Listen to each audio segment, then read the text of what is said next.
Assalamualaikum warahmatullahi wabarakatuh. Hai, namaku Valariska Larasati, NPM 502048. Nah, pada pertemuan keempat ini kita akan membahas tentang model dan prinsip pengembangan kurikulum. Nah, mata kuliah ini diampu oleh Bapak dosen Bapak Tio Gusti Satria, Magister Pendidikan. Ayo kita mulai. Nah, yang pertama yang dimaksud dengan pengembangan kurikulum adalah proses penyusunan kurikulum oleh pengembang kurikulum dan kegiatan yang dilakukan agar kurikulum yang dihasilkan dapat menjadi bahan ajar dan acuan yang digunakan untuk mencapai tujuan pendidikan nasional. Selanjutnya, model kurikulum berdasarkan proses pengajaran. Nah, yang pertama yaitu model pembelajaran, the subject design. Yang kedua, the disciplines design, dan yang ketiga, the broad fields design. Nah, yang selanjutnya model kurikulum berdasarkan pengembangannya. Nah, yang pertama ada kurikulum nasional. Jadi, kurikulum ini disusun oleh tim pengembang tingkat nasional dan digunakan secara nasional. Yang kedua, kurikulum negara bagian.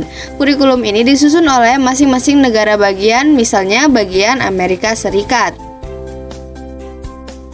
Nah, yang ketiga ada kurikulum sekolah. Jadi, kurikulum ini adalah kurikulum yang disusun oleh satuan pendidikan sekolah. Kurikulum sekolah lahir dari keinginan untuk melakukan diferensiasi dalam kurikulum. Nah, yang ketiga ada model kurikulum berdasarkan implementasi kurikulum. Nah, yang pertama ada CBAM. Jadi, model ini menggambarkan, mengidentifikasi beberapa tingkat perhatian atau kepedulian guru tentang suatu inovasi dan bagaimana guru menggunakan inovasi di dalam kelas.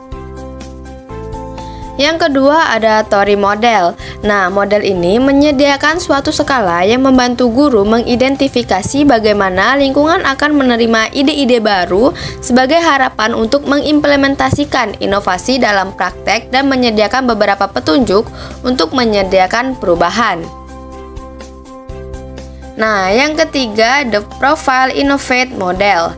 Model implementasi kurikulum ini memungkinkan para guru dan pengembang kurikulum untuk mengembangkan suatu gambaran atau profil hambatan-hambatan dalam melakukan perubahan serta berupaya untuk mengatasi hambatan tersebut.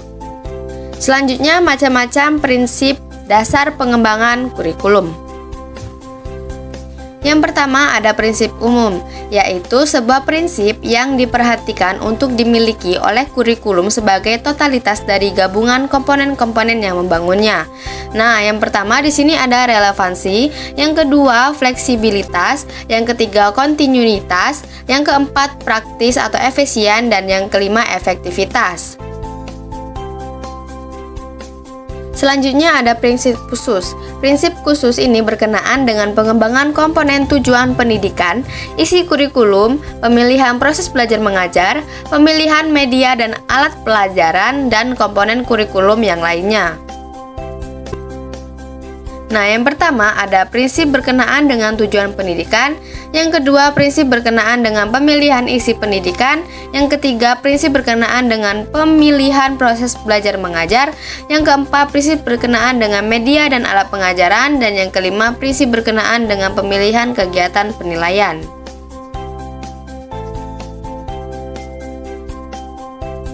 Nah, bagaimana teman-teman? Apakah kalian sudah paham?